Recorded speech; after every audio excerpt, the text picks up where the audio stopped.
Well, considering the scale of disruption we've all experienced this year, I think we've adjusted our platform and our practices almost immediately, and I'm proud of the way our teams have responded to maintain our services. Further to that, I think the urgent consideration for us has been over the past 6 months has been making sure our construction projects remained safe and open for business. We've worked closely with our construction managers as they developed their protocols and practices, and I'm really happy with the results. And we've kept safe and open work sites. We've also had to be very live to potential risks with supply chain disruption, particularly international. And so we did take the steps to buy and store some long lead items such as suite appliances and lighting.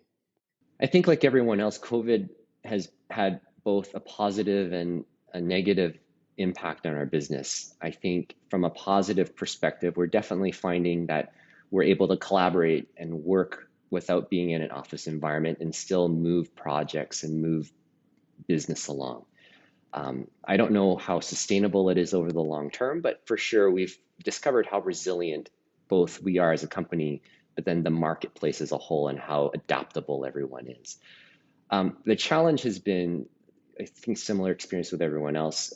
Construction and leasing activity and consumer confidence has taken a real hit. So I think the pace of which business has been conducted has slowed down a little bit. But again, it hasn't stopped. So at the end of the day, I think there is a positive element that we can draw out from this. Going forward, it's hard to say what the impact long term will be. But at Pangman, we're always looking at this with a positive light and trying to find the opportunities that arise from just a changing and evolving environment. Well, COVID-19 has really, I think, taught everyone to be a bit more flexible and to be able to pivot. So with us, for example, we have had to look at who our existing tenants are, and we really want to retain and make sure that they survive. So we have had to look at our leases. We've had to work with them together in a collaborative manner to make sure that they have the tools that they need to succeed. And I also think with COVID, we're also looking at different asset classes that we normally wouldn't have looked at. We're looking in the Beltline, we're looking at industrial properties. So it's really something I think a lot of people have to pivot and be flexible. We as a company, we own suburban grocery, drugstore, gas, food store, anchored strip malls. And we have been very fortunate.